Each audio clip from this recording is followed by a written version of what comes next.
भैया बारात मालिक घरात मालिक हेलवाई साहब जितना मिला सुनत होया सब केहू सुन ले जा।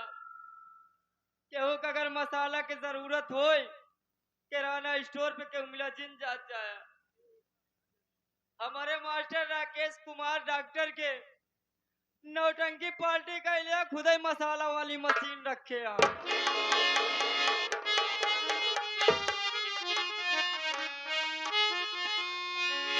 अरे हमारी जवानी गरम मसाला हो अब ना साहबे का साला।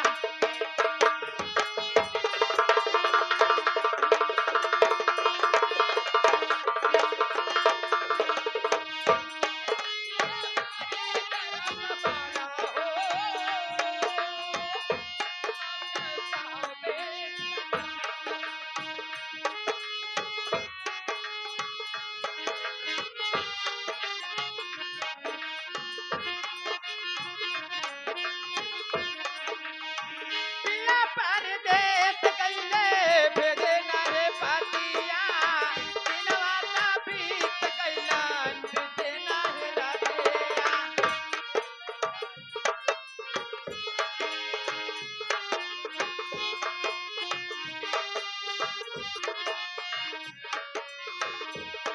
ओ पिया परदेस गईले भेजे ना रे पातिया दिनवा ता बीत गईलन बीते ना रे रातिया।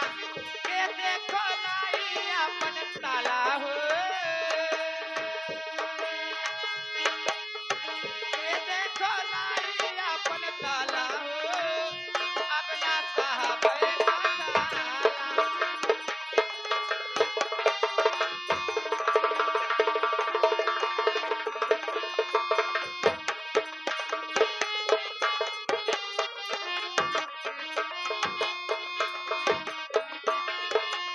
ओ पिया परदेस गईले भेजे नाहे पातिया दिनवा ता बीत गईलन बीते नाहे रातिया।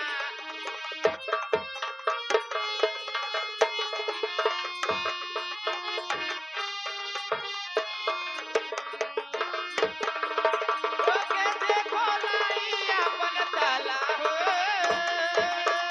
के देखो लाई अपन ताला हो अपना साहबे का साला।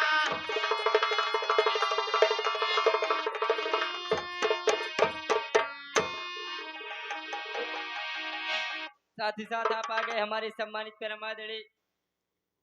ये हमारे दिशमा सिस्टर यानी कि दुल्हन जिसकी बारात आई हुए उनके जीजा जी हमारे सम्मानित परमादेवी माननीय श्री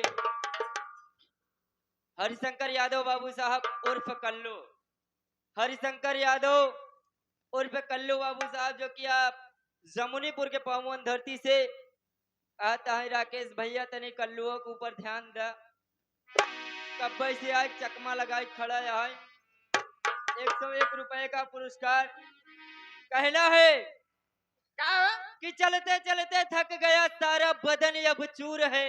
अच्छा कि चलते चलते थक गया सारा बदन अब चूर है। हाँ या इलाहे मौत मेरी मासूका मुझसे 10 कदम दूर है। चलती है हवा तो पत्ते टूट जाते हैं। क्या बात है। चलती है हवा तो पत्ते टूट जाते हैं और ये जैसे नए यार मिलते हैं तो पुराने छूट जाते हैं। मत पाना पत्थर। हाँ मैंने टाइम का अभाव बा आप तो बोला हेलो लेकिन क्या देखा भैया? हम लोग जाते हैं नंद बाबा लेकिन कैसे हो। हेलो